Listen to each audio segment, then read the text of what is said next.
ಯಾದಗಿರಿ ಜಿಲ್ಲೆಯ ಸುರಪುರ ತಾಲೂಕಿನ ಬೋನಾಳ ಗ್ರಾಮದಲ್ಲಿ ಹಜರತ್ ಟಿಪ್ಪು ಸುಲ್ತಾನ್ ರವರ 275ನೇ ಜಯಂತಿಯನ್ನ ಬಹಳ ವಿಜೃಂಭಣೆಯಿಂದ ಆಚರಿಸಿದ್ರು.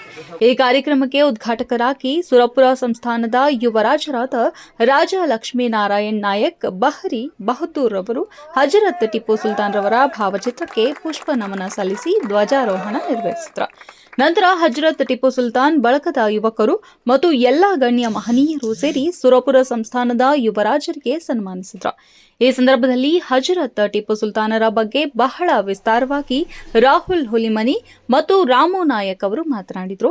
ಮಹಾಂತೇಶ್ ದೇವರ ಗೌನಾಲ ಅವರು ಹಜರತ್ ಟಿಪ್ಪು ಸುಲ್ತಾನರ ಬಗ್ಗೆ ಬಹಳ ಅದ್ಭುತ ನುಡಿಗಳನ್ನು ತಿಳಿಸಿದ್ರು ಮತ್ತು ಎಲ್ಲಾ ಮಕ್ಕಳಿಗೆ ಒಳ್ಳೆಯ ಶಿಕ್ಷಣ ಕೊಡಿಸಿ ಎಂದು ಹೇಳಿದ್ರು. ಬೋನಾಳ ಗ್ರಾಮದ ಶಾಲಾ ಕಾಲೇಜುಗಳ ಪ್ರಥಮ ಶ್ರೇಣಿಯಲ್ಲಿ ಪಾಸಾದ ಮತ್ತು ಕ್ರೀಡಾಕೂಟದಲ್ಲಿ ರಾಜ್ಯ ಮಟ್ಟಕ್ಕೆ ಆಯ್ಕೆಯಾದ ವಿದ್ಯಾರ್ಥಿಗಳಿಗೆ ಸನ್ಮಾನಿಸಲಾಯಿತು.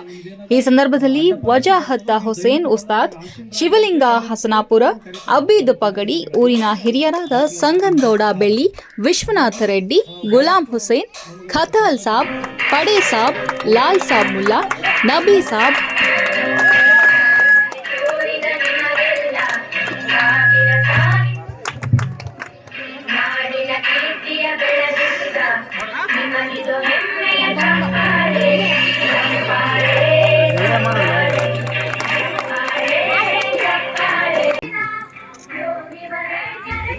ಹಜರತ್ ಟಿಪ್ಪು ಸುಲ್ತಾನ್ ಸಂಘದ ತಾಲೂಕು ಅಧ್ಯಕ್ಷರು ಮುನವ್ವರ ಪಾಷಾ, ಹಜರತ್ ಟಿಪ್ಪು ಸುಲ್ತಾನ್ ಸಂಘದ ಬೋನಾಳ ಗ್ರಾಮದ ಅಧ್ಯಕ್ಷರು ಶೇಖ್ ಅಲಿ ಹಾಗೂ ಹಜರತ್ ಟಿಪ್ಪು ಸುಲ್ತಾನ್ ಸೇವಾ ಸಂಘ ಬೋನಾಳ ಗ್ರಾಮದ ಹಿರಿಯರು, ಮುಖಂಡರು, ಯುವಕರು, ಮಹಿಳೆಯರು, ಸದಸ್ಯರು ಉಪಸ್ಥಿತರಿದ್ದರು. ವರದಿ ಉಸ್ಮಾನ್ ಚಿತ್ತಾಪುರ, ಹಂಸ ಟಿವಿ. ನಿರ್ದಿಷ್ಟ ವಿಸ್ತೀರ್ಣದವರೆಗೆ ಆವರಿಸಿರುವ ಒಂದು ಭೌಗೋಳಿಕ ಪ್ರದೇಶ ಅಂತ ನಾವು ಹೇಳ್ಬೋದು. ಅದರ ಮೇಲೆ ವಾಸಿಸುವ ಜನರೆಲ್ಲರನ್ನ ಒಟ್ಟುಗೂಡಿಸಿ ದೇಶ ಅಂತೇಳಿ ನಾವು ಕರಿತೀವಿ.